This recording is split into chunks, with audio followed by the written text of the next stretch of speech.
নমস্কার বন্ধুরা, আমি সঙ্গমিত্রা। আমার এই নিরামিষ সহজ রান্না চ্যানেলে আপনাদের সবাইকে স্বাগত। আজ আমি রান্না করছি 1 চামচ বেসন দিয়ে নিরামিষ সোয়াবিনের তরকারি। আপনারা নিরামিষের দিনে খুব সহজেই বানিয়ে নিতে পারেন এই রেসিপিটি। খেতে কিন্তু অসাধারণ লাগে। আপনাদের যদি এই রেসিপিটি ভালো লাগে তাহলে লাইক এবং শেয়ার করবেন, আর রেসিপিটি কেমন হয়েছে কমেন্ট করে জানাবেন। আরও নতুন নতুন নিরামিষ রেসিপি পাবার জন্য চ্যানেলটিকে অবশ্যই সাবস্ক্রাইব করবেন। ধন্যবাদ। প্রথমেই সোয়াবিনটা সেদ্ধ করে নেব। তার জন্য কড়াইতে জল বসিয়েছি, জলটাও গরম হয়ে গিয়েছে। এর মধ্যে দিয়ে দিচ্ছি সোয়াবিন। এখানে আমি 1 বাটি সোয়াবিন নিয়েছি। এর মধ্যে দিয়ে দিচ্ছি সামান্য একটু নুন। নুনটা মিশিয়ে নিয়ে সোয়াবিনগুলোকে সেদ্ধ করে নেব। এই দেখুন, সোয়াবিনগুলোকে সেদ্ধ করে নিয়েছি। এখন আমি সোয়াবিনগুলোকে নামিয়ে ঠান্ডা জল দিয়ে ভালো করে ধুয়ে নেব। ধুয়ে জলটাকে ভালো করে ঝরিয়ে নেব। এই দেখুন, সোয়াবিনের জলটাকে ভালো করে ঝরিয়ে নিয়েছি। এখন এর মধ্যে দিয়ে দিচ্ছি 1/2 টিস্পুন আদা বাটা, 1/4 টিস্পুন হলুদ গুঁড়ো, 1/4 টিস্পুন লঙ্কা গুঁড়ো, সামান্য একটু নুন, আর দিয়ে দিচ্ছি 1 চামচ বেসন।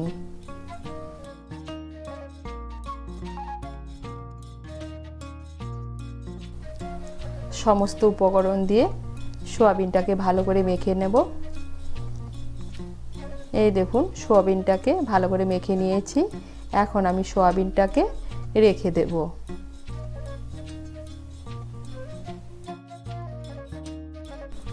রান্নাটা করার জন্য কড়াই বসিয়েছি। কড়াইতে দিয়ে দিচ্ছি সর্ষের তেল। রান্নাটা আমি সর্ষের তেলে করছি, আপনারা চাইলে সাদা তেলেও করতে পারেন।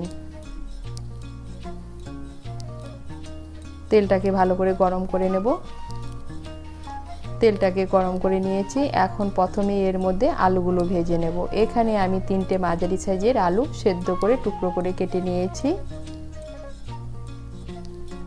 এর মধ্যে দিয়ে দিচ্ছি সামান্য একটু নুন আর সামান্য একটু হলুদ গুঁড়ো।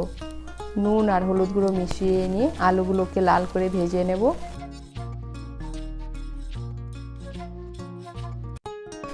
এই দেখুন, আলুগুলোকে লাল করে ভেজে নিয়েছি। এখন আমি আলুগুলোকে তুলে নিচ্ছি। আলু ভাজার পর কড়াইতে যে তেল আছে, এই তেলের মধ্যে দিয়ে দিচ্ছি বেসন দিয়ে মেখে রাখা সোয়াবিনগুলোকে তেলের সঙ্গে মিশিয়ে নেব। মিশিয়ে নিয়ে সোয়াবিনগুলোকেও লাল করে ভেজে নেব।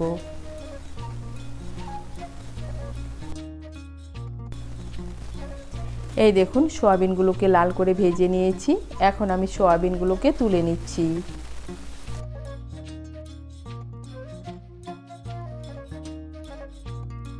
কড়াইতে দিয়ে দিচ্ছি আর অল্প সর্ষের তেল। এর মধ্যে দিয়ে দিচ্ছি 1টা তেজপাতা, 1টা শুকনো লঙ্কা, গোটা গরম মশলা। গোটা গরম মশলার মধ্যে নিয়েছি এলাচ, লবঙ্গ, দারচিনি। এলাচের মুখগুলো একটু ফাটিয়ে দিয়েছি। আর দিয়ে দিচ্ছি 1/4 টিস্পুন গোটা জিরে। ফোড়নটা দিয়ে একটু নাড়াচাড়া করে নিয়ে এর মধ্যে দিয়ে দিচ্ছি 1 চামচ আদা বাটা। আদা বাটাটাকে মিশিয়ে নেব।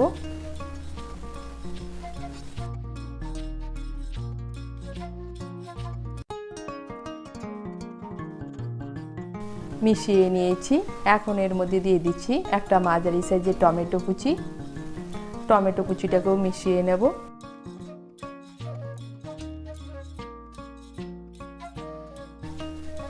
মিশিয়ে নিয়েছি। দিয়ে দিচ্ছি কিছু গুঁড়ো মশলা। দিয়ে দিচ্ছি 1/2 টিস্পুন হলুদ গুঁড়ো, 1 টিস্পুন জিরে গুঁড়ো, 1 টিস্পুন ধনে গুঁড়ো, 1 টিস্পুন লঙ্কা গুঁড়ো। দিয়ে দিচ্ছি সামান্য একটু জল, আর দিয়ে দিচ্ছি স্বাদ মতো নুন। মিশিয়ে নেব। মিশিয়ে নিয়ে মশলাটাকে ভালো করে কষিয়ে নেব।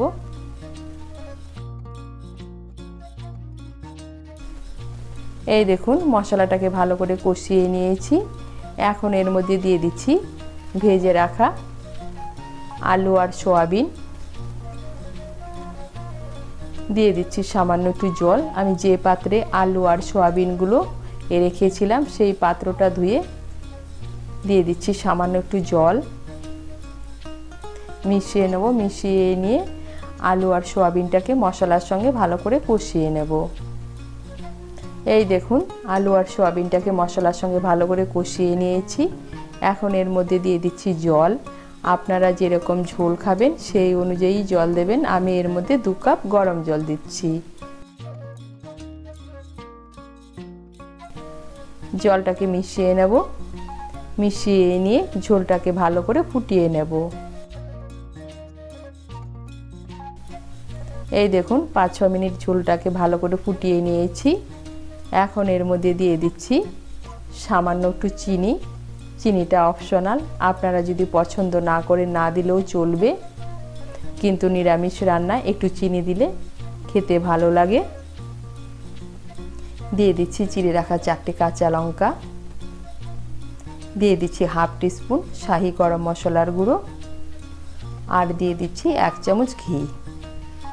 মিশিয়ে নেব। মিশিয়ে নিয়ে আরও 1-2 মিনিট রান্না করে নেব।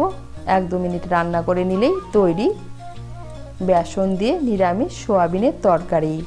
আপনারা নিরামিষের দিনে এইভাবে 1 চামচ বেসন দিয়ে সোয়াবিনের তরকারি বানিয়ে খেয়ে দেখবেন, খেতে কিন্তু দারুণ লাগে।